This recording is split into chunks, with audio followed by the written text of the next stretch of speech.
Okay, so the great news ahead of the All-Ireland semi-final is that Tyrone, it's a miracle, they have everybody back training this week. So the extra week really has just got them where they have a perfectly full panel with a good week's training under their belt.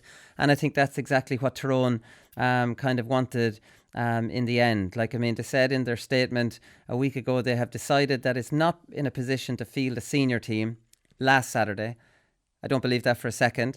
And then they said, having received expert medical advice, expert medical opinion on the existing and future health and welfare of the players, they decided not to play it. So the future health and well-being of the players that had it makes no difference 7 days later. But last Saturday, it just could have, you wouldn't know what would happen to these lads. But 7 days later, the future health and well-being of the lads that had it makes no difference, Johnny. But I know we spoke about it last week. I just had to get it in there. When I heard they had everybody back training, I was like, jeez, it's not even missing anyone now. Well, I think that statement should have said, we're going to do what's best for us. And that's the end of the statement. Because that's exactly what they've done. Yeah. And listen, one way you'd say, listen, they have to do what's right, but there's another side to it as well. And listen, it is what it is now at this stage. And I think it's nearly been talked to death. But certainly they were feathering their own nest. There's no doubt about that. We want everybody back. We want our full panel. We want to be fully prepared. We know the GA needs this game. We're saying we're not playing on that Saturday. We know we're going to get an extra week, get everybody back right. And let's stick to our guns, Aaron. What's your reading of it? To be fair, you do well to argue otherwise, wouldn't you? They knew probably what they were doing. They knew the pressure that there was going to be on in terms of making sure that a game was delivered. And Kerry just didn't get a walkover into an All-Ireland semi-final. And they were cute about how they went about it, and they got the desired result. But I suppose, as Johnny says at this stage, I think we're all just really looking forward to a game, and I'd say, Kerry, you can say they're maybe sitting undercooked, underprepared, but I would think now they'll be very keen. They'll not have been happy that they had to wait the extra few weeks either, and I'd say they'll be keen to make sure that they do their talking on the field on Saturday. David Moran said after the Munster final, he said, if I had a choice, like this was when the All-Ireland was 3 weeks away, and he said, if I had a choice, I'd prefer 2 weeks. 2 weeks is absolutely ideal. 4 weeks is the worst in the world. How about 5 weeks, David? So, obviously we know if Kerry knew they had 5 weeks, Johnny, they would train maybe really hard for 2.5 weeks. They would, taper it, because all this is very professionally done. The problem with Kerry is they plan for 3, then they plan for 4, and then they plan for 5. So they're coming back. It's messy for them, really. It is messy for them. As you say, whatever that time span is, at least you can plan for it. Yeah. When you don't know, or you're planning for one, and next thing, it's thrown into disrepute a bit. You're saying, God, we're peaked for now, ready to go, and then sort of, it's like an anticlimax. And I would the same, obviously with a player's hat on. Once you didn't pick up any bad knock or anything like that, 2 weeks is fine. You get after a Munster final or a big game, the Tuesday night you start a recovery, get a bit of work done this Thursday, over the weekend, and then you're sort of slowly dropping the pace or dropping the training intensity to get ready for a big game. But I think that's the key point. And look at whether that's been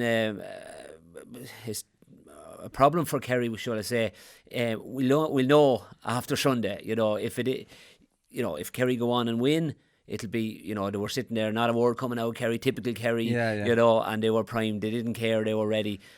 So hindsight will tell us all we need to know. If it works the other way, it'll really say, God, that's great management by Tyrone and the way they did it and blah, all that goes with it. So I think, it hasn't been ideal for Kerry, but I think Kerry will be ready, and as Aaron says, they'll be gunning for Tyrone on Saturday. One thing I was thinking psychologically for Kerry, Aaron, like say Paddy Clifford, for example. Now I know these lads are all very positive and confident. He's flying it. Like, could it start getting inside his head? Jesus, 5 weeks now, have I lost some momentum? The momentum is gone for Kerry pretty much from their hammering in the Munster final. That confidence, they're trying to keep it going. But 5 weeks is a long, long time. And could a player get inside his head, geez, am I even fit? Sure, we didn't really do much training because we thought it was 3 weeks. And, little things like that could seep in. Yeah, to be fair, because everything is so professionally run at these days, Jason McGahan, who's their head of strength and conditioning, like I have no doubt the way the top teams operate is they go to the All-Ireland final and they work back. And that's how they prepare as they're going to peak. So obviously this has thrown a spanner in the works. Granted, only by a few weeks. But as Johnny said, it's the ramping up and down the intensity over those few weeks where they didn't really know what was happening, when the game was going to be played. It can offset you a bit. But all I can really think of at this stage is, and your point is probably valid in terms of new players on the block who are carrying momentum and that they've been sitting still for a while. But if I was a Kerry manager, all I need to do is show a video and make them watch the whole lot of it, of them in Páirc Uí Chaoimh at the end of last year, and the hunger won't be too long coming back.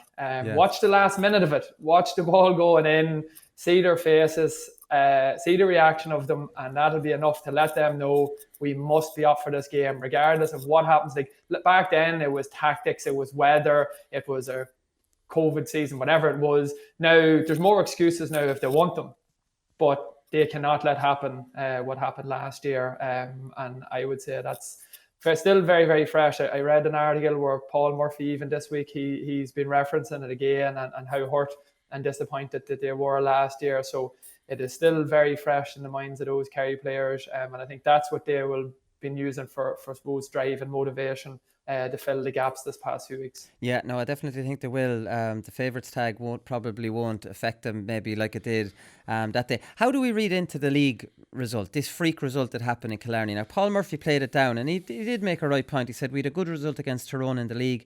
You can say that's putting it mildly, but I don't think you compare the two matches in terms of their importance and what's at stake. Fair enough. That match was in Killarney, where we've a really good record. We had no travel. The game we had no travel to the game compared to Tyrone, whereas this is Croke Park. It's an All-Ireland semi-final. It's Munster versus Ulster. I always think back to when I was under 21 and we played Galway in a challenge match. They had Donnellan, Joyce, Dively, Savage, all these lads. Jeez, they must have beaten us by 30 points. Donnellan scoring screamer goals. And I was like, I'm looking at these lads going, these lads are incredible. And we played them in the All-Ireland semi-final and we beat them. Do you know, like, I mean, these lesser important games have no bearing on championship. Like, can we read into it? Have Tyrone learned from it? Whereas what did Kerry learn that day about Tyrone? You know, like, could you flip it and say this could be a bad thing for Kerry? Yeah, well, I certainly think from a Tyrone point of view, it makes them realise what Kerry are capable of if they don't get their defensive part of their game right, which in fairness to them, you know, and I know there's a new management and they've been encouraged to play a bit more expansive open football, to kick the ball and stuff like that, but the intensity which they play at, and it's certainly when you have the likes of the Kerry forwards around, you're going to have to be really, really tight at defence and making sure that, you know, given half a chance or half a, you know, where other teams might tap it over the bar, Kerry will hunt and they'll smell blood and they'll go for goal because they have the poachers, you know, with the two Cliffords, which O'Shea, Stephen O'Brien, Kearney, yeah. you know, so these are you know, if you had two of them in any team, you'd be really, you know, you'd be excited. And so I think that's what Tyrone will take from that this is what they're capable of. I don't think it'll have much of a bearing, bit like your own experience with Galway. You know, these games can take a life of their own, and there is times in games and you'd play a team, and you know, we can all go back, whether it's club or county, where just on that day a team get a run on you and everything you do just falls to pieces, and all of a sudden then it's nearly like there's an acceptance that we're gone here, and you know, the players drop off a little bit of intensity and the other team just go on and wipe you. But I certainly don't see another experience for that for Tyrone on Sunday. So I think they'll be making sure that they don't give away goals and keep this as tight as possible, stay in the game, because the Kerry forwards are you know, if you give them room and give them time, they're going to cause you a lot of damage. Yeah, the Tyrone players are all kind of saying the same thing, that it was an embarrassing result. Ciara McGeary was saying it, Niall Morgan was saying it. Niall Morgan was probably the most embarrassed I've ever been as an individual with the performance that day down in Killarney. You get over these things though, and it's only one game. I think we learned a lot from it, and I suppose that's the way they'll be looking at it, Aaron. They learned an awful lot from how Kerry can tear a team apart, and they know what to expect now, and to kind of learn from their mistakes. And obviously, if I know Kerry have got motivation from that Cork loss, geez, Tyrone are a very proud county. Like, quote that result to them a couple of times and say, what have you got? What's your answer to that? Again, yeah, show them the first half of that game and it'll fairly get the pulses racing. But I think most importantly, what happened that day was, like, Tyrone had still some good personnel out, and particularly in defensive positions. But I can just vividly remember seeing Ronan McNamee, who's a top quality full back. He's an all-star full back, but he just at one stage he was chasing and another goal went in and he was on his knees and he was looking back out the field and he was much as saying, like, is anybody going to come here and help? So they were isolated hugely all across the field. And that's the big thing that's not going to happen this weekend. There's not going to be the same. They can't allow and they won't allow the same space, the same isolation where they're able to be took on in one-on-one situations. So that will be a massive learning for Tyrone in that regard. And I suppose if you revert back to, I think the big thing everyone keeps saying is, whenever it really mattered, Kerry couldn't beat Tyrone back in the noughties and that there. But I do think Kerry have learned. I think Kerry were still very much in a traditional mould at that stage, particularly in 03, 05, where they were trying to beat Tyrone in a traditional sense. Yeah, kicking it too much. And it wasn't working. Yeah, kicking it too much. And it's only now, whenever we look back at those games, kicking it was huge. But another one that they had, and it was, and he was a superstar footballer, was Declan O'Sullivan. He just kept trying to carry it and take on men. But the problem with that Tyrone team was you never took on one man. There was always a second and a third coming in to help, and they were giving away turnovers. You could see the frustration, and the more it was happening, O'Sullivan, nearly the more he was trying to carry it. So now I'm thinking, Paddy Clifford, maybe a similar type player, in terms of likes to carry the ball, has the vision as well, but likes contact, likes to carry the ball. Has he learned from it? Does he think that what he's done in Munster is going to be, he's going to get away with this weekend? And he's not.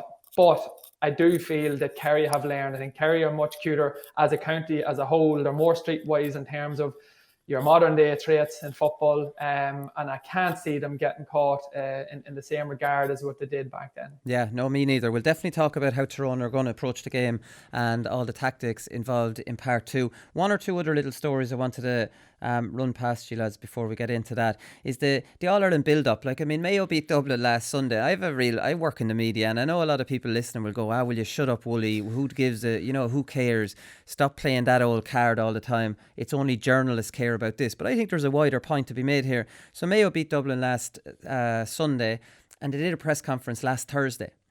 And it was only James Horan and Stephen Cohen, two, at the press conference a month before the final. Now, anything they said at that press conference will be in the media in the lead up to the All-Ireland final in a month's time. And it will have no relevance whatsoever. They won't know who they're playing. Like 100 things might have happened to squads since then. It's basically a waste of time. Now, I obviously understand, Johnny, why James Horan's doing it. Media days are a pain in the arse. They can be a distraction. Players, when they get experience, don't like doing them. They might not want to be in the paper. But is there not a wider point here of promoting an All-Ireland final?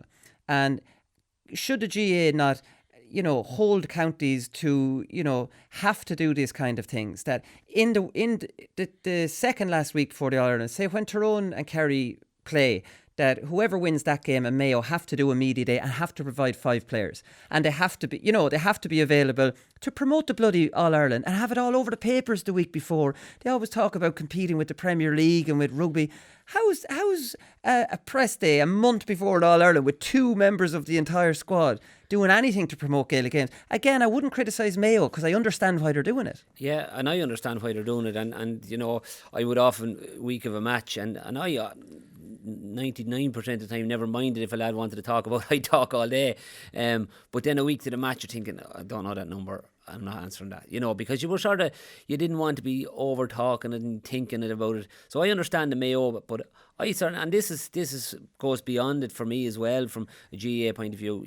Certainly coming up to the final, but all games, and the other side of it as well, we should be shown, and maybe going away from your point, there should be a build-up show of the week of it on a Wednesday night. We should be all, whoever the pundits are, RT should be showing a show of it, because these are our games. There isn't even an up for the match this year because there's no but studio audience. That's no excuse for as far as I'm concerned. No, because they could run the late.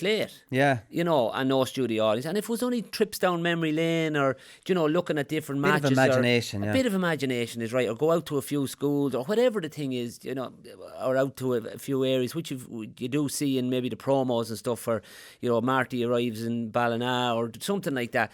But every chance we get to promote the games, and I think that's part of what the GAA should be about, and we're very good at changing rules of the game, but there's certainly an area around the whole promotion of the game, because promoting the game is for the young lads of 10, 11 that are really getting into it, want to see their heroes. They want to see what's where Stephen Cohen is thinking. They want to see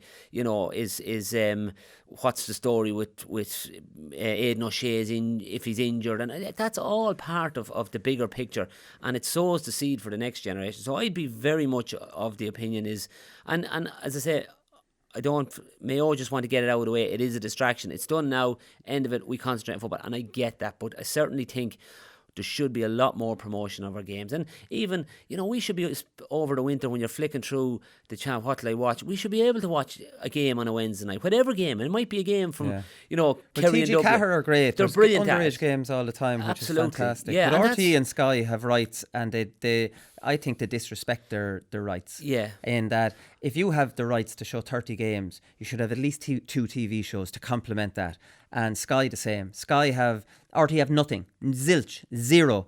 And Sky have a behind the lines where it's three fellas on a Zoom call on the television. And for me, I think the GA players are being shortchanged. That's another argument. What's your take on the teams winning now, Aaron, and they're turning around this press conference, maybe, the Tuesday, Wednesday after the match. And this is only a new thing now. This is a new enough phenomenon that you're not even getting the press or close to the game. They're trying to keep as far away from it as possible.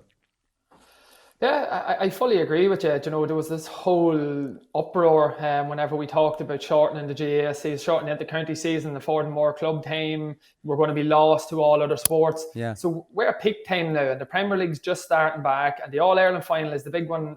So forget about what day it's on. And you say there's one team who's done a press conference and they don't even know who they're playing. It doesn't make sense. Now, I'm not asking, if you compare, say, professional sports and one now that I wouldn't personally like as a player, but the AFL in Australia, if you look at them, the finals are always played in Melbourne, and on the Thursday or Friday before the game, Toyota are their main sponsors, and both teams go and stand up on the platform, and all the supporters are there, and they're wheeled up and down the main street in the back of Toyota Hiluxes, and the whole buzz and sort of hullabaloo about it, it all kicks off in Melbourne. Granted, that's professionalism, but we are the complete opposite. So they're trying to promote the game, create a buzz around it, create the brand, invite sponsors, whatever it is as well, and get the children all into it. And we're the exact opposite. We don't want to talk. We want everything to be as low-key as possible. Yet, on the other hand, we'll complain to say, these shortened seasons, we're going to lose people to other sports. But we're not willing or prepared to put our neck on the line at certain times and go out and promote them ourselves. So it is disappointing. I can understand why James Horn has done it, but I just think you're right. In terms of the GAA, they need to put a better structure to it, because at the end of the day, the long-term effects of this are massive. If you keep holding people away from it or keep the limelight down, publicity over a period of time, it does eventually drop, and appeal can drop. Whereas if you're putting your top names to the forefront and showing them exactly how big and how important an All-Ireland final is, that's what draws the youth, the next generation coming through into it. Because I know that's what it did us whenever we were growing up. The professionalism in GAA has followed other professional sports, but with promoting the game, it actually has gone the other way, Johnny, because I remember before Leinster finals under Micko, we'd do an open session where the fans would be there, the media would come onto the field, and for the kick around where you'd be kicking points just before, your training would start, the media are walking around to different players and you'll have your chat and then the 15 minutes is done and the media will clear off it and you have your training session. Like, I mean, as professional sports embrace that to promote the game, the GAA has gone complete, they've followed the professional preparation but have gone complete opposite on, you know, the actual promotion of it. Yeah, and I think that's, and it's, I suppose it's back to the thing, it's, and as I say, we're brilliant in the GAA for coming up with rules to try change the game. And there's no, or as far as I'm aware anyway, there's no rule like, do you have to do a media day? Do you know, if Tyrone get through to this and we're not doing one, is that acceptable? Yeah. I'm not sure whether it is or not. So I think there should be some default, and you know, obviously you don't want a circus around it either. Like, you don't, if we would have had it in the past, you know, that just a day where fans can come into Newbridge and meet the players, and you pause for pictures, and you could be there for 3 or 4 hours, you know, depending on how well, or you could be standing on your own, depending on how well the county were going. Depending on how well you played in the previous game. Yeah, I'm over here. But I suppose there's a duty of care as well to promote your games. You know? I think so. You know, I would have been a little bit, you know, and it would have came up locally, like, albeit everyone felt that Dublin were always going to beat Killarney in the Leinster final, but it was just the most low key. Now, there was, you know, I drove through Naas the week of the match, and Naas were playing the 2020 hurling final that weekend as well, and there was more blue and white flags around Naas and that's great to see, don't get me wrong, but there was the odd white flag, and I'd say most people didn't know why it was. Now, maybe there was an air of inevitability, but it's up to us. I think I would have liked for an email to go out to the club secretaries, make sure, you know, we have all clubs make, you know, promote it within your own locality. Yeah. That, well, you know, we the young lad from the club was playing in the Leinster final, regardless of who thought was going to win. That's a big promotion, because he's down in the field, he's come through the system of our club, and there's other lads now looking at him and say, I want to be Darren Malone, and he's going to inspire others, and that's the way it works. So I think there should be some, as I say, you know, area around the promotion of, and say, listen, this is the protocol now. I say, you don't expect people to come on, you know, and juggling balls up to whatever media or whatever, but there should be a protocol to say, listen, the latest is the Tuesday before the game. Yeah, you have your media day, you make so many players available, and promote it within, because that's what it's all about. Yeah, manager, 5 players. The latest, the closest to the match is the Tuesday. The longest is the Tuesday before. You have the week between the Tuesday to the Tuesday to get it done. And this is what you have to do, and we have to promote the games. And a county board has to sign up to that. Yeah. I think that's the way to go. As well, you said, what if Tyrone doesn't do it? It wasn't worth Mayo doing it, really. No, like, it was a waste of everybody's time. No, it was a box ticking day. Yeah. But and the other side is, it should be an opportunity then for, you know, there's obviously sponsors within, you know, they can come in and maybe make something around of a corporate thing or whatever, you know, just to promote. Because again, we're going to these companies with our hands out looking for sponsorship. So, and I know there's loads of different things go on that we're not aware of with county boards and sponsors.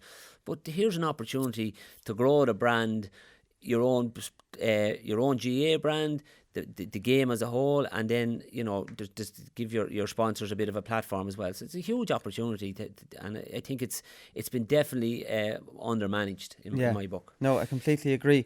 Kevin McStay had an article, I don't know, did you read it, Aaron, and it's in the Irish Times, and the heading on this is, "Culture of Machismo is the greatest stain on the GAA." Now, this is on the back of the John Small incident. Like, I mean, we're not on the back of 4 or 5 free-for-alls in different matches. Like, I mean, I don't know about the timing of this.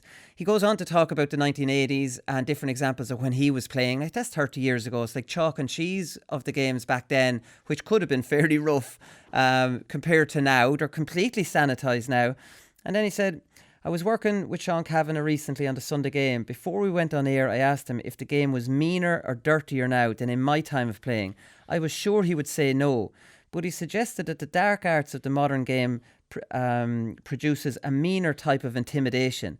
It's a different type of violence, more psychological, sledging, late tackles, constant holding off the ball, blocking runs, grapples, nippling, and even eye gouging and biting." I don't know what they're talking about here personally. Like, I mean, Aaron, I would think back to when I played the game. I'd say I got a punch in the face maybe 3 times, and everybody knows I was a mouthpiece, and that's in 20 years of playing. like 99.9999% of GA games go off in an incredibly sporting manner.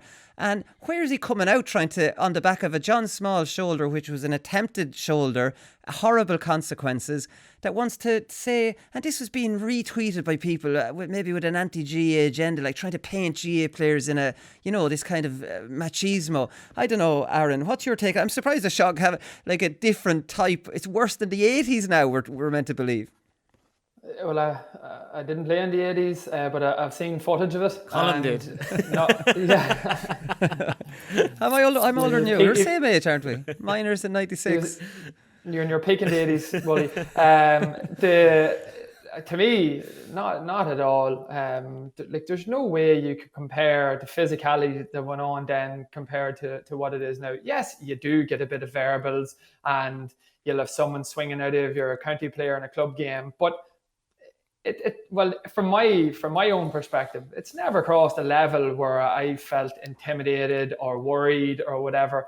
It is part and parcel. It is a physical game. You can't expect to go out onto a pitch and be allowed to run up and down for the duration of a day and nobody making contact with you. And especially if you're a county player at club level, a club player has to make it as difficult as possible. Yes, there absolutely are times when lanes are crossed in terms of whether that's just verbally or physically. But in terms of the grand scheme of things in JA, I wouldn't agree with the article in any way. And from my own experience, whether that's playing club or county level, I can say hand on heart at no stage that I feel like I was really under threat at any time in a game of football. Yes, there's times you would have got belts throughout the years, and there are unfortunate incidents where you might speak of the Doyle McLaughlin, John Small one.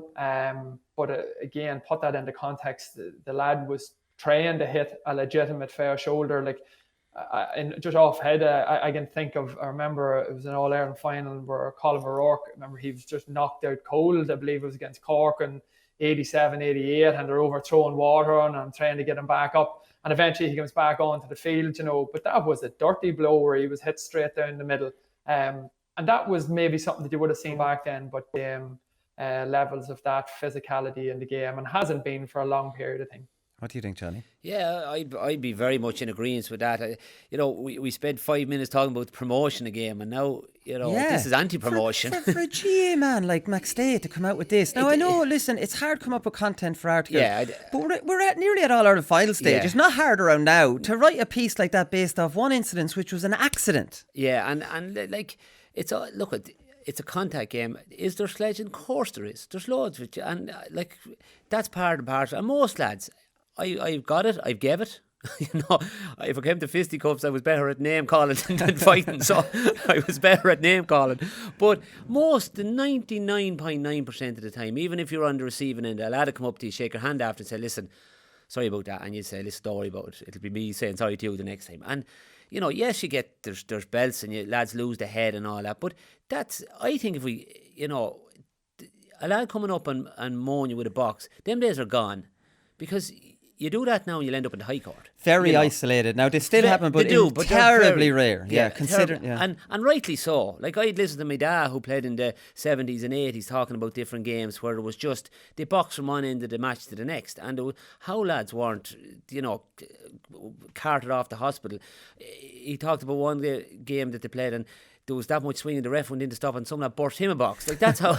So, and we don't want to see those. Shouldn't be laughing here. No, but those stories are funny. Yeah, and we would have seen him at a higher profile. The Laois and Carlow match often comes up. Or the Laois Loud match. Sorry, Laois Loud match, and obviously the Mayo Mead match in the All-Ireland final. But we don't want to see those things anymore. Like, we're all for a tough physical game and lads going, a manly game that we love, and we see that in hurling, and it's promoted.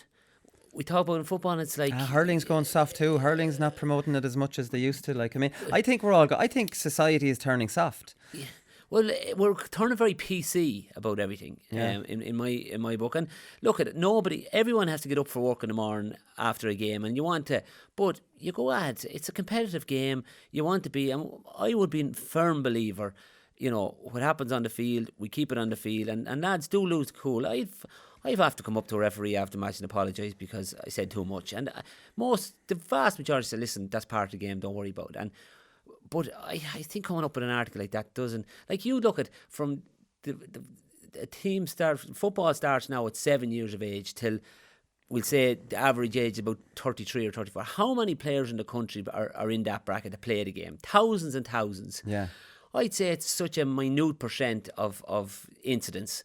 Sure, and we should be promoting that aspect of it rather than saying, because of one high profile incident where an attempted shoulder went very wrong, and all of a sudden then we're filling national newspapers with it. It doesn't make sense to me. An attempted legitimate shoulder as well, not like Aaron is describing. You'd see videos of lads trying to take a lad's head off, which is completely wrong. You don't see that anymore. It's not a dirty game anymore as such. It's still a physical game. Geez, we don't want to take that away. I know soccer, without going off the point, Aaron, is there's a campaign happening to ban headering out of the ball because some ex-players have developed dementia and they're associating the dementia with headering of football, so they want to ban all headering the ball outside of a professional game. And I'm like, Jesus, people get dementia without ever playing soccer, right? There's a link there. But if I know there's a link between headering the ball, playing soccer for 30 years, I'll still want to play soccer with the headed ball. Like, why can't you take personal responsibility? Most sports, if that was the case, boxing would be banned. Any sport where you get hurt, potentially, could be up for, let's get rid of it. We can't have anybody ever getting hurt. Yeah, you're right, but it is society as a whole. We're very, very PC.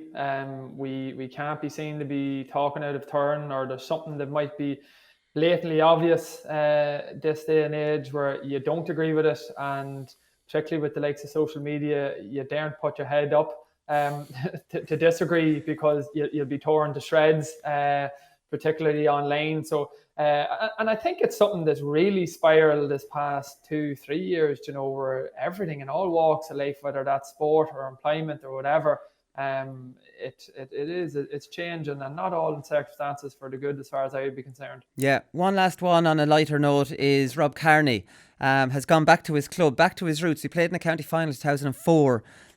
He's gone back full forward for Cooley Kickham's. He was last weekend, didn't score. I sent him a message on Instagram. I'd be disappointed if you didn't get at least 5 marks. Like one of my favourite rugby players. I just think that's fantastic to see Johnny. I think he's a natural midfielder playing in the full forward line now. Like, we know how high he can get up for that man nearly changed rugby, and that teams refused to kick high balls. He was so bloody good in the air. But from to go back to his roots to JOE, I don't know, I get a nice warm fuzzy feeling when I think about this story. Yeah, absolutely. But you know what, what does that tell us? It tells us we've a brilliant product. Yeah. We've a brilliant game that lads, obviously he went on and did what he wanted, but I'm sure if he sat in this chair and you interviewed him, he'll talk about under 10 matches or minor matches, or the things that we all loved, going to school and sitting out the car window when he would have won a lot more in Portlaoise maybe than we did, but it was the crack, and maybe being going back to the local pub, and you get the free grub, and there'd be bottles of Coke and orange going around the place, and that's the GA, and that's our memories. And I'm sure he went through all that as well, and to go back now, and no pressure on him. Obviously he the bit of media attention, he knew that was going to be part and parcel, but I think it's brilliant. It must be brilliant for the club as well. It's sort of, he's back in there, and he thought that much of them to come back up and throw his lot in with them. I thought it was brilliant, and he's in some nick, in fairness to him. I wouldn't like to be going out to mark him. No, he's in serious nick, Aaron, but that's the thing, just thought so much of his club. Go back, play, high profile, a lot of photographers there. If he does nothing on the field, he's generating a load of interest around the senior team.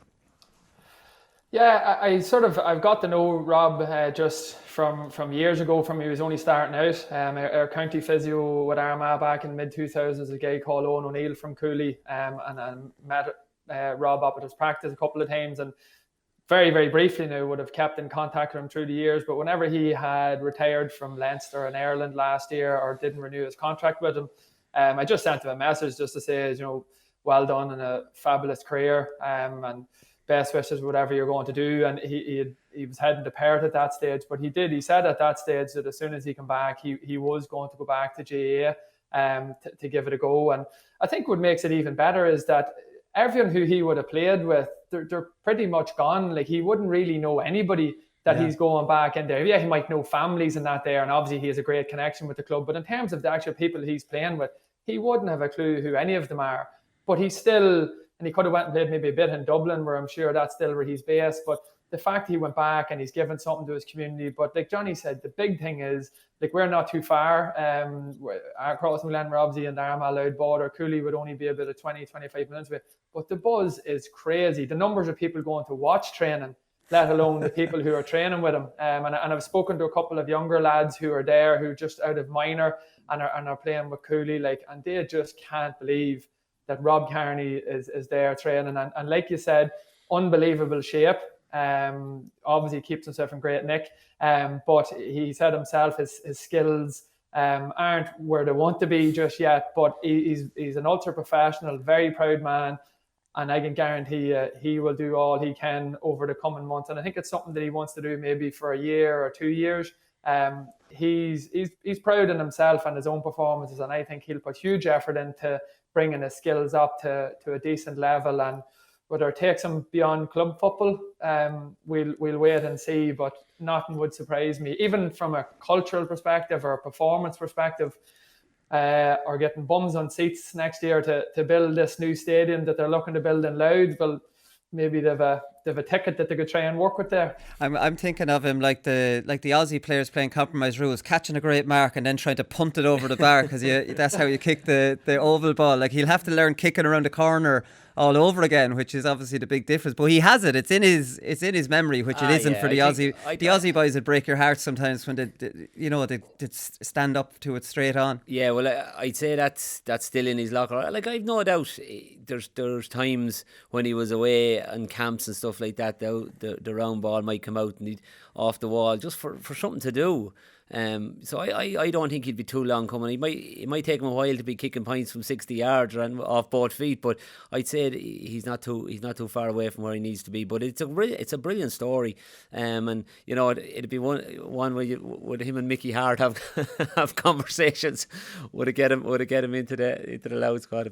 That'd be some story. Yeah, we'll start a campaign to get Kearney into the Louth squad. Right, we'll come back and we'll talk about the All-Ireland semi-final.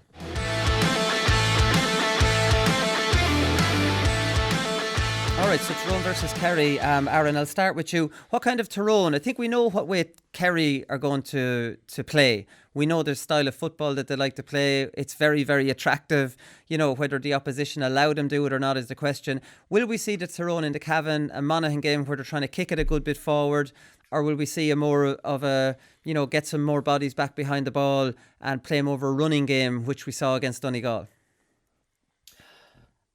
I think that they still will stick to a lot of what they have tried to tweak and change this year in terms of having men ahead the ball in half forward outlet positions, and then obviously your inside threat that was, say, your McCurry, Matty Donnelly. And I think they'd be very foolish otherwise, because if they think that they're going to beat Kerry in a running game from one end of the field to the other, like we've seen that hasn't worked this past 10 odd years for them. Yeah.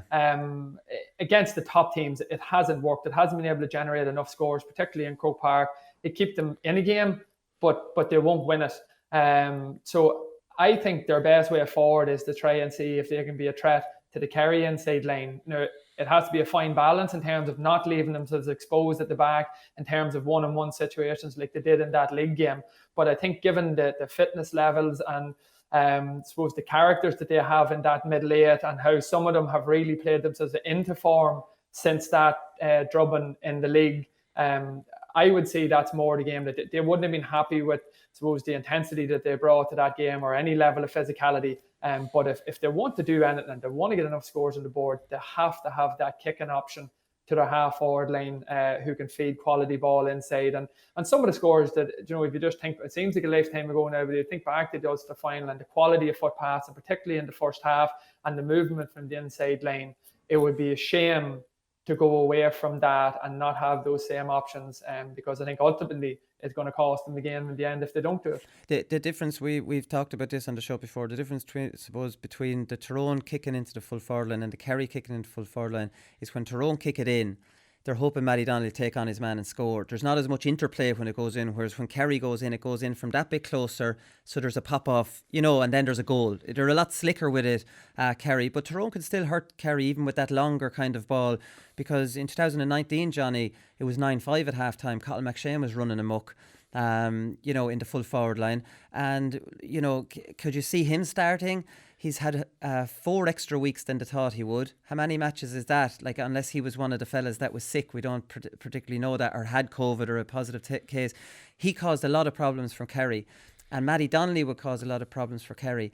And the last time Kerry played Tyrone, Tyg Morley picked up Matty Donnelly and Gavin Crowley picked up Cottle McShane, or else it was the other way around. But they were the two. Neither of those two are starting for Kerry. So Kerry have a full back line with Brian O'Bughley, Tom O'Sullivan, who'll pick up McCurry. And you look at Foley and O'Bughley picking up Donnelly and McShane. Wouldn't have the strength potentially, because the point I'm making, if Tyrone don't have the half forward line for that pop pass, which they don't seem to have, that's fine. Donnelly or McShane can go at either one of them. Yeah, they will, and I think that's the role they've played Matty Donnelly in now at the moment encourages that, because he's a ball winner, and like you can have all if you want. The game is very simple. If you want to play a kicking game, the lads keep playing the ball inside from that middle 8. If that's not sticking in there, they stop it. It just stops, So putting the likes of Matty Donnelly in there encourages him to kick, because he'll win it. And not only, as you rightly point out, not only will he win it, he normally makes something happen. He plays with the head up, but he also has the power, the strength, and the skill set. Like we saw against Monaghan, he threw a lovely dummy solo, so and kicked a great score with plenty of Monaghan guys around him. So he does have that. He ticks an awful lot of boxes in there.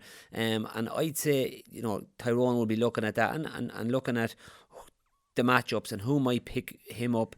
McCurry's on top of his game, albeit it's a long time since, you talked about the Paddy Clifford maybe losing a bit of form. You're also maybe a little bit concerned, even if he has a cleared bill of health, with Darren McCurry maybe dropped off, because he was on top of his game. Yeah. So they will be very, very important matchups to get right for Kerry. Well, if Thomas Sullivan picks up, he might go, but he mightn't have the strength for Matty. And Matty Donnelly's a really strong, physically a strong player. Yeah, I'd say O'Sullivan will pick up McCurry. I'd say that's a bank nailed on. Yeah, maybe. So it is important for Kerry to get those matchups right, and they're going to be very mindful, and so too will Tyrone.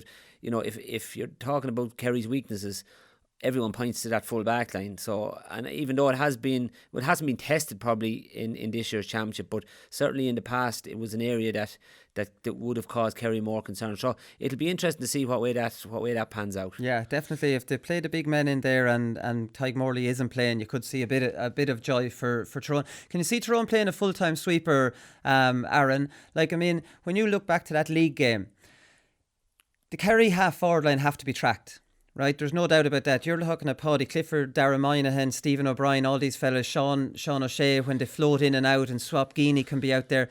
You have to man-mark them. If you don't man-mark them, they're going to cause you trouble. If you man-mark them, you're leaving the 3 lads inside completely free. And this was the problem. They pushed out on the half-forward line. The ball was kicked in. They didn't track the half-forward line running back in after it. They were all over the place, Tyrone. So what will they have learned from that? Will they have learned a 3 half-back line, follow your men at all times, but we need that security of somebody. And even because Kerry are so good at the diagonal balls, they might intercept it, they might bypass the sweeper, but the sweeper might at least protect against a goal. Yeah, I think it's sort of from a Tyrone perspective fairly clear that they'll always try and have someone sitting back at the edge of the D who's there to obviously stop anything that's coming through the middle, but he's always the first port of call in terms of doubling up on someone who's under pressure in a one-on-one situation.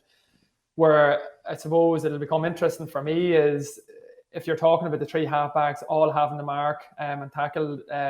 First point really is like Conor Myler. I remember in the 18 final, he was the one went midfield to go on Brian Fenton. Struggled badly on him. Does really well on Ryan McHugh, but struggled on Fenton obviously because he wouldn't have the physicality. And that league game down in Kerry, he went back and tried to man mark Sean O'Shea. Yeah, he did in that 19 semi-final as well. There was plenty of niggle, early on in that there game, but O'Shea just absolutely cut loose. He ran around as if there was nobody near him. And Myler's body language, suppose like the rest of the Tyrone players, it dipped fairly quickly within that game. So is that something that they can do again? Because then remember what O'Shea has sort of tweaked this game. Instead of always being that outlet and half forward line, does he take him into the full back line? That's a completely different game of tagging for Conor Myler in comparison to what he does on the likes of your Ray and McHugh that's floating around the middle of the field. Like, it's a different world going into that full back line, and any slip or mistake, and you can be punished severely. So that's one that I don't know, will there be a tweak from a Tyrone perspective? But if they do play a full-time sweeper, surely Kerry have thought about it and have a plan in place. Like, the one person who I would be looking to make free, if they have to, if the 6 Kerry Tyrone defenders are marking and they're looking to get an extra man back, the one man I want free from Kerry perspective is Gavin White. Because the one thing that troubles defensive systems that are really well set up is somebody who's coming at blistering pace and able to break a tackle. And there's nobody better in the game whenever he's unsung than Gavin White. So you'll see a KG affair maybe early on, both teams sizing each other up, seeing what way they're going to set up. But for me, I would think that's the way Kerry will be looking at it, that if you want to play an extra man back, that's fine. We'll be patient. We'll play the ball around the wings. But as we come inside your 45, we'll be coming at 100 miles an hour. And that's where you say the inside forward movement and creativity of Kerry, for me, as a unit, is that bit better than what Tyrone's is, that they'll be able to get scores off in a tighter space, regardless of how many men are back, because the pace that will be coming through. Yeah, Kerry have kind of used Paul Murphy as that spare man. I agree with Aaron. Gavin White is the perfect weapon.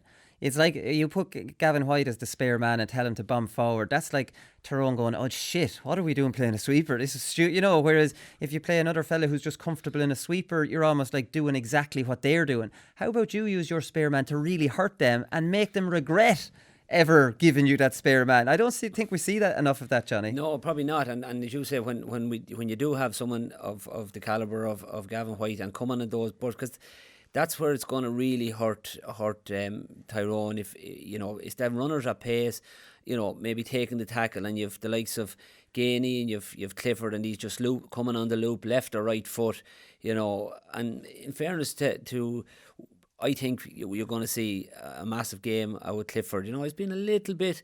He set himself huge high standards, there's no doubt about it, and we expect a man of the match performance nearly out of him every week he comes out, because he's just, since we first heard of him at 16 or 17 years of age, he's been just, this unbelievable player. And I think up in Croke Park, on Saturday, he's going to be looking to really shoot the lights out. So when you have lads like that coming on the loop, it doesn't matter left or right foot. Runners at pace. You've even Stephen O'Brien is he's a great ball carrier from deep. If you remember that semi-final is at 19. He ghosted in to get that goal. He wasn't tracked, albeit, but just watched his run, came at pace. I think it was Paul Gainey just put the ball across the square, and next thing was in the back of the net. So they have that.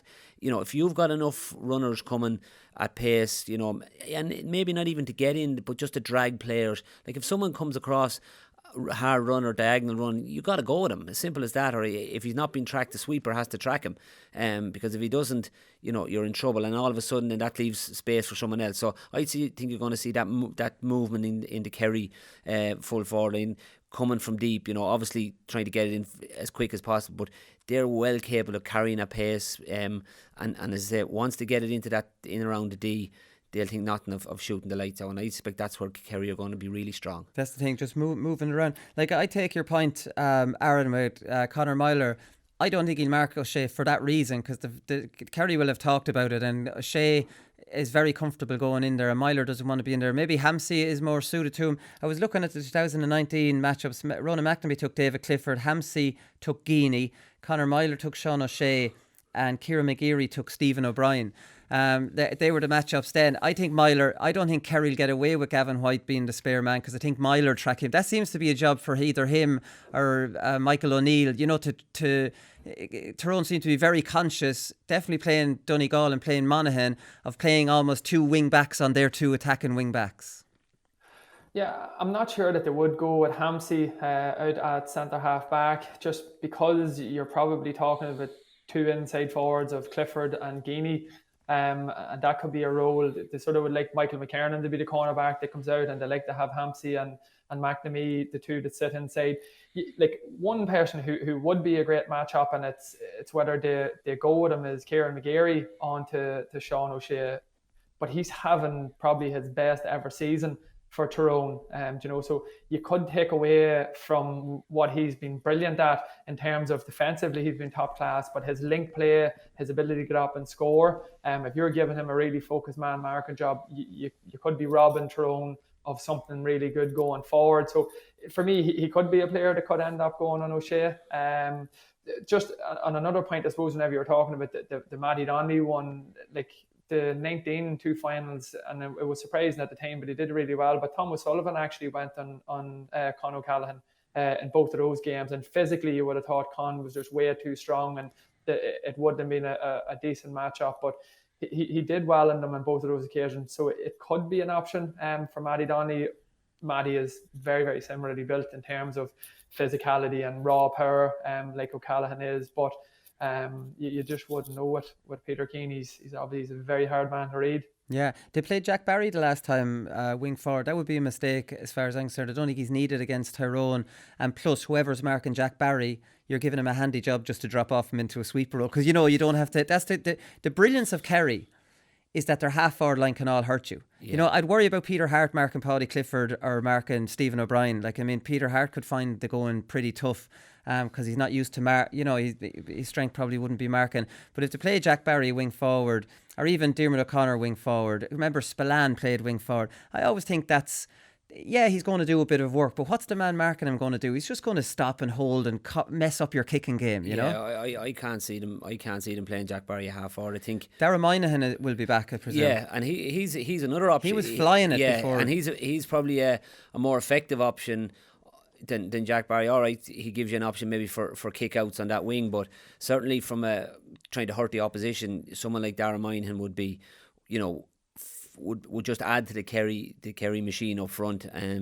So it'll be interesting to see what way it is. We're sort of surmising all these things, but certainly the big thing is, obviously Paddy Clifford comes out and he's busy out there. He can run it. He can link well. There's just so many options. If like we've seen Sean O'Shea starting out at centre half forward. We've seen him being very, very effective in the full forward line. Will they go with something like that? So they've an awful lot of strings in their bow, yeah. And any of them, wants to get into click into gear.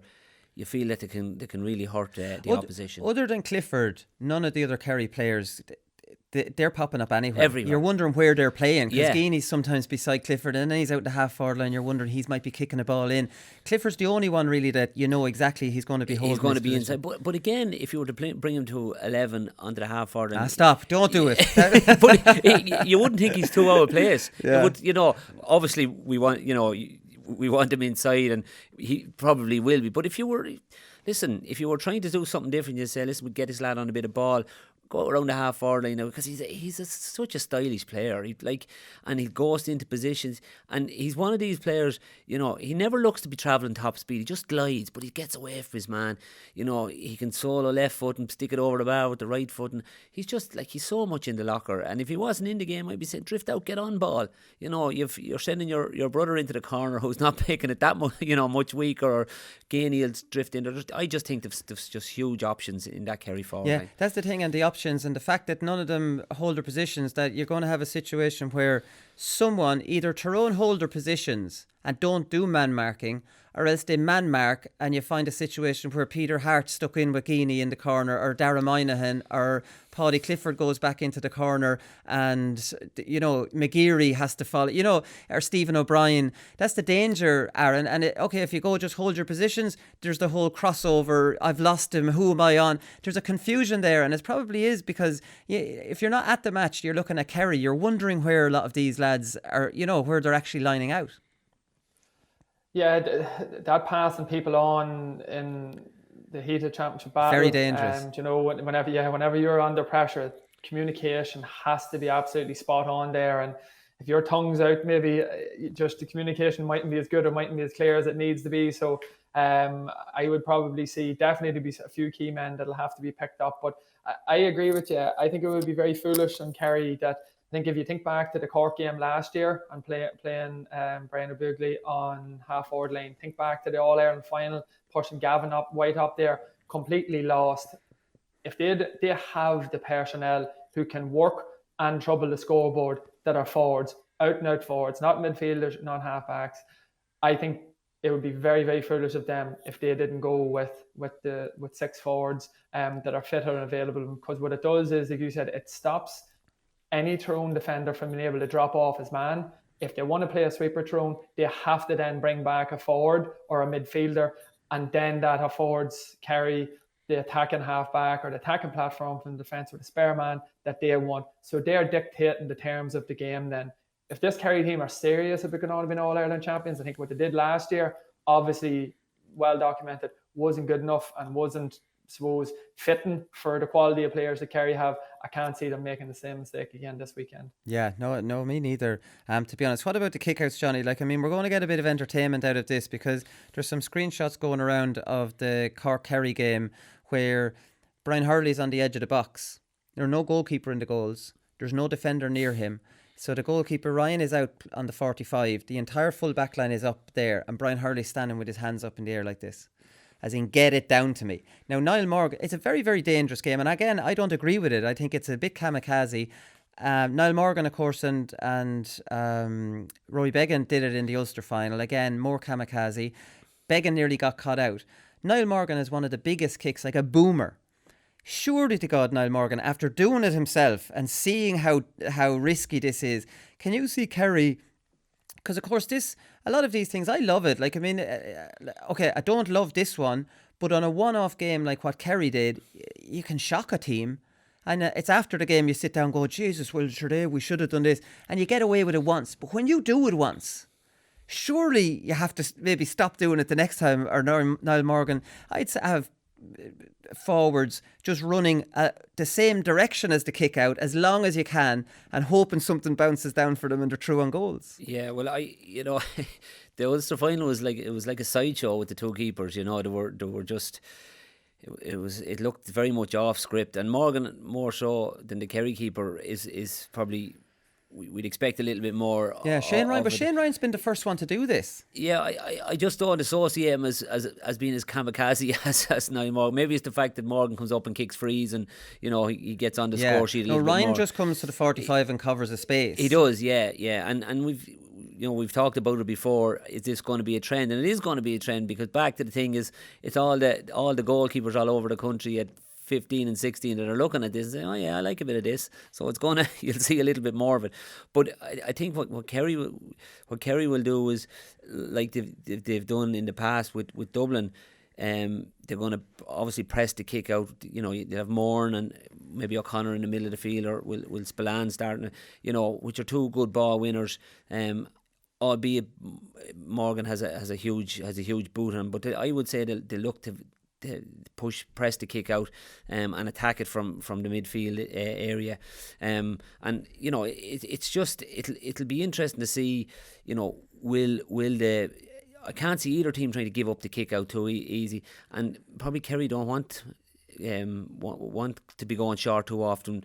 Because we've seen in the past where it has gone wrong for them as well. So it'll be interesting to see. But it's a subplot of the plot, really. Yeah. What's going to happen on Saturday? Oh, it is. Both teams are definitely going to press. Tyrone press. Kerry are the innovators of this press. They started it against Kerry in 2016. Remember where Cluxton had a mini meltdown before half time and then completely, like Cluxton does, the Iceman was perfect. I don't think he gave away a kick out in the second half. They've innovated this, Aaron. They've brought it to another level now with the goalkeeper. But surely to God, you want Morgan booming it down the field and Tyrone have a plan. Like a little bit like Donegal against Dublin in 2014, where someone's just knocking it down to a runner and you could run through into an empty net. Or am I like, surely Kerry have a contingency plan if the ball goes long? Yeah, funny, just on a quick one, the first time I ever encountered that was Dad was actually the international rules manager against Australia, and Ted Kennelly was coaching Australia at that time and I was doing the runner.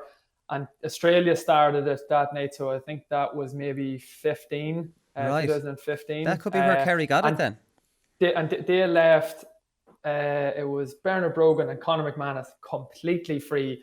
But the luxury that they had was all they needed to do was get a rugby tackle on a man.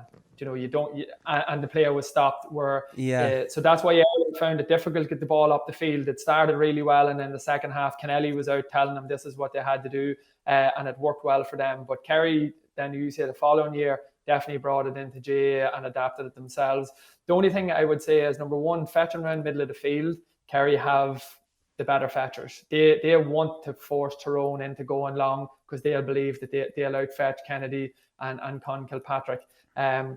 The only thing about Shane Rain that I would say is, and I look back over that game, the Cork and Kerry game, and there was some excellent camera angles from behind the goals.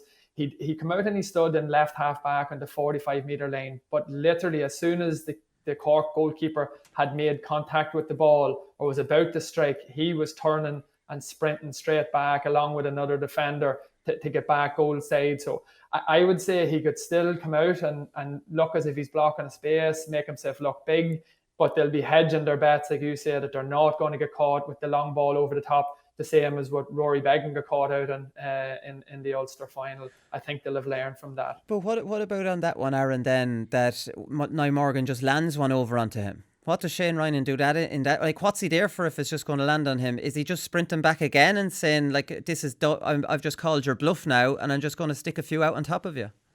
Well, that's the big one that I would be doing if I was Niall Morgan. My whole plan would be wherever Shane Ryan goes to, we know he wants to turn and sprint back. You have to overload that area. So that's where, if you have only a one-on-one in that half, say if it's a half forward or a midfielder on that side of the field, you need to have 2 or 3 men earmarked and you're all tuned in and you're aware of what's happening, that they're going after that. Because if you head that direction and he's turning to sprint back and there's another defender maybe in that locality sprinting back, you have to have more men in that area then if it's something that you've already pre-planned. So it'll be interesting to see if that is something that Tyrone have worked in, because he does not want to engage. He doesn't want to compete for a ball. All he wants to do is block a space and then get the hell out of there back into his goal. So it's an area that if Tyrone are tuning into, that they can go after in terms of being able to win possession on the far side of the field. Whatever about Shane Ryan being disciplined enough that if the ball is heading towards him, right, okay, I've done my job, they've bluffed me, I'm getting into the goals, I'm not engaging here in case it breaks. Niall Morgan's going up to catch that bloody ball. Oh, he's not going. I'm calling the mark. Like, because Niall Morgan will do it on the other side, I'd land a few on Morgan. And I'd have somebody, like, I'd have enough hang time on it that you're getting over there, he's knocked to the ground, and you pray you win a break. Like, there has to, because Morgan wouldn't be able to, like, he plays outfield for the club. Maybe Ryan does as well, I'm not sure. But he just wants to be in the game so much. He's going for that catch. Yeah, it'd be interesting to see if that happens. But I agree with you. I think he is that type of player. He's like he's coiled, ready to go at any stage and get involved in the play. Even as soon as there's a free given, he's nearly sprinting up the field to get on the ball, which is great in one sense. But it only takes one mistake, and if this game is going to be tight, that one mistake could be the difference in being in an All-Ireland final and not. So while I'm sure Niall Morgan, there's a certain bit of freedom there, but he's also I'm sure the management have him well schooled, and your job is to make sure you're organising your defence, you're getting your kick out right, and you're not putting us in a position where we're getting exposed. Because it's high stakes on Saturday, and there's an awful lot of talk about it, the build up to it, the COVID, what Kerry have to endure, and you can imagine the talk and how that's going on in the Kerry dressing room in regards to these lads don't give a shite about us, they don't care, they're playing the game in our terms. Well, they have to come and play the game, and if they play it on Saturday, and we'll be ready for them, and all that will be going on. So while you do see it has to be controlled. There can't be too much kamikaze stuff in an All-Ireland semi-final, because you will be punished. There's no doubt about it. You're playing now the top team. Now that it's signposted, Yeah, exactly. And like the way the game is now in the professionalism, that's going to be analysed within an inch of its life. When he goes, where he goes, who's getting around him, all that sort of stuff. And it just takes one half a second missed time by Morgan, and all of a sudden then they're in serious bother. And we were only for an unbelievable tackle in the Ulster final from Rory Beggan. It was brilliant, and then chipped it up on the run. Like it was a brilliant passage of play, but they were so close to being caught, and albeit the Tyrone won in the end, but they're the small margins you're gonna suffer, and no one will put you to the cross as quick as Kerry will. Yeah, no, definitely not. What do you make, Aaron, of the two shapes, right? So the way I see the two shapes is 3 on the full forward line for Tyrone, everybody else kind of working. Maybe the third one of the 3 will try to bridge the gap. Maybe Conor McKenna might try and bridge the gap, but they'll be doing a lot of working around the midfield. They'll be hoping for a long ball into the 2 inside. Then on the Kerry side, they'll be trying to leave 4 up at least. And the question is, how can Tyrone disrupt that? And that's obvious that Hampsey and Ronan McNamee will mark their men. That's fair enough. They have a man mark to do. Any of the other 4 Tyrone defenders will go forward, like McGeary, like Peter Hart, like these kind of fellas. Like McKiernan spends an awful lot of time going forward to try and mess Kerry's shape up, because we know when Kerry have their shape, through the half-forward line, diagonal ball, running off the shoulder, bang, goal, that, Kerry have kind of shown that they can deal a little bit with being dragged out of shape and not completely mess them up. They know their set pieces, they'll be back in their shape, and then the kickouts to be back. And there's times in games where you'll have some bit of shape. Years ago, maybe 2 or 3 years ago, I remember they lost the league final to Mayo, and they couldn't handle Mayo turning the game totally disorganised at all. I think Kerry are learning all the time. They do. Well, traditionally they have struggled with it, and it took them a long time to get used to it, and they never really mastered it at all with Tyrone in 2000s. But I think if you revert back to just a couple of years ago, 2019, you've mentioned the score. It was 9-5 at halftime. They looked in trouble.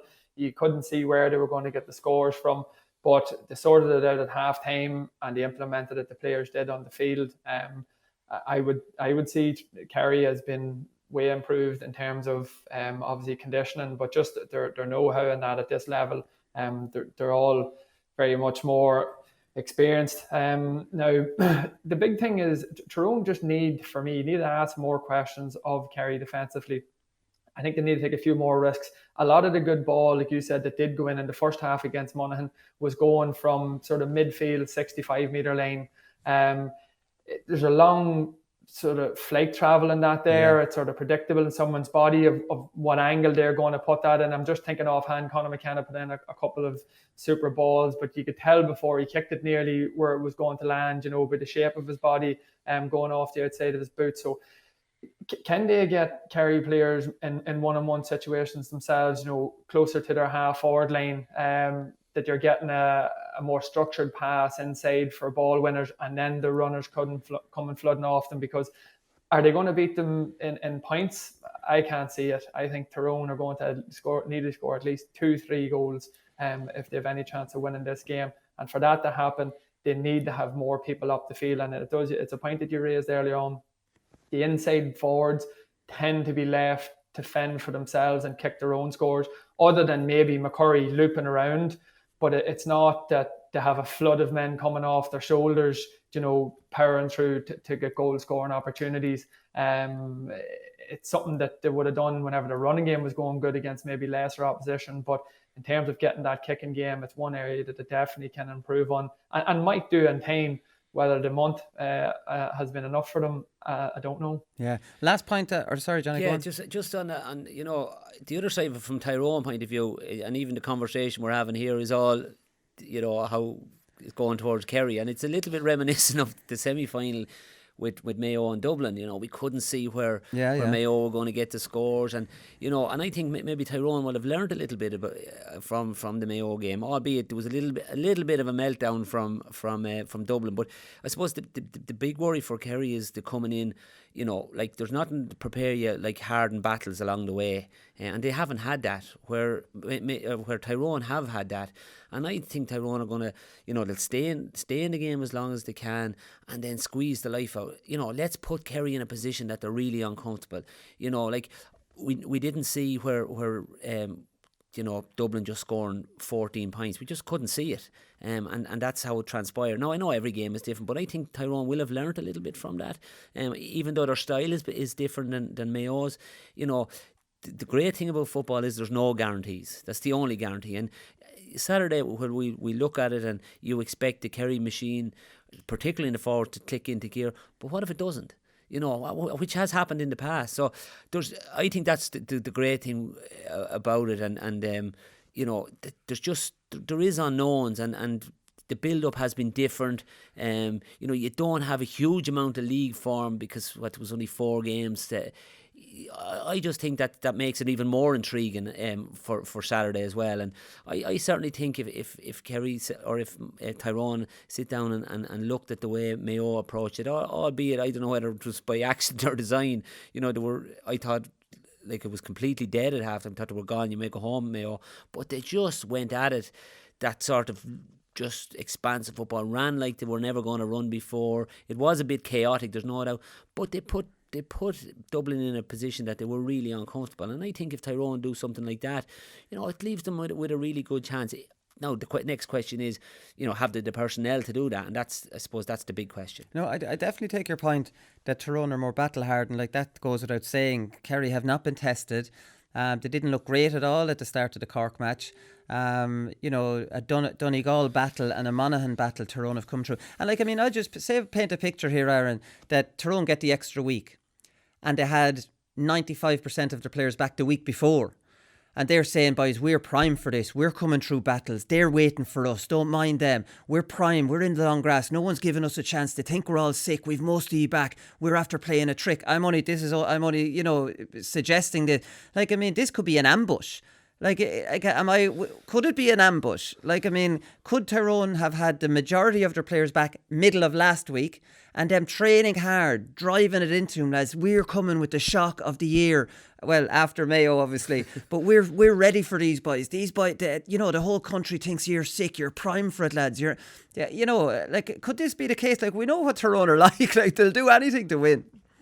There's no doubting that that's exactly the case. 90-95% of Tyrone panel, I'm fairly certain. I'm only just saying that myself. It's not that I've spoken to them. They've all been training from the middle of last week. They have 10 good days preparation, and there's no county that deals with a siege mentality anymore. We all have a bit of a northern chip on our shoulders at times, but they can have that chip and they can go down and deliver whenever it's up against them most. They are definitely, you're going to get a performance from Tyrone, but the only thing is, based on tradition and how that Tyrone Naughties team performed, they were more, in terms of their mentality and their willingness to keep going, they were more in tune with what that Mayo team is that Johnny's talking about there at the minute.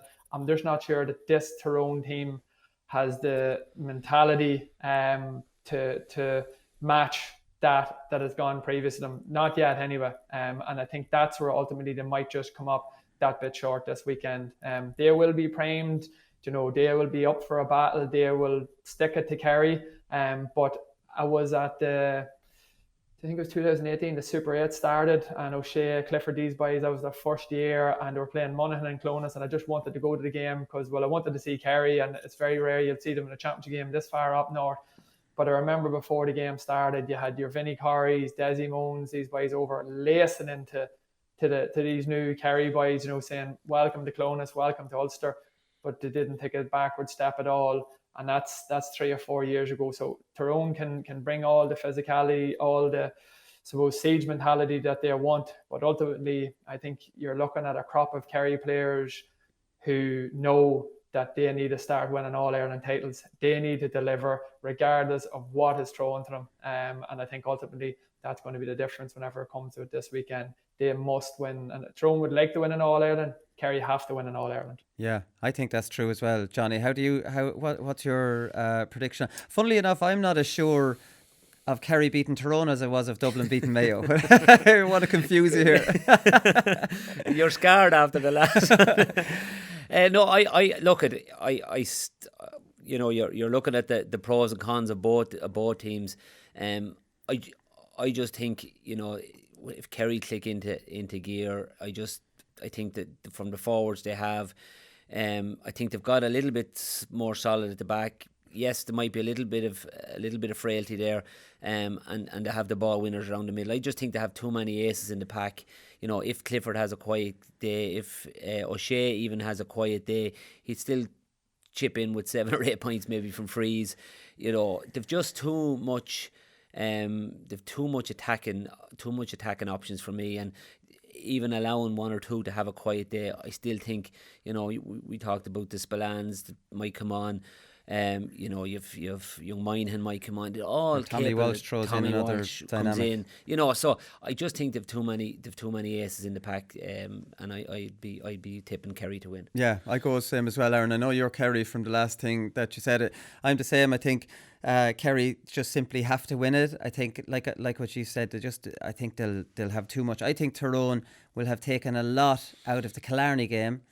And I think they'll lose here and they'll learn a little bit more because it's a new Tyrone team and they'll probably learn again. And there might be another year learning before they actually go, right, this is what we have to do, you know, because they are kind of a work in progress.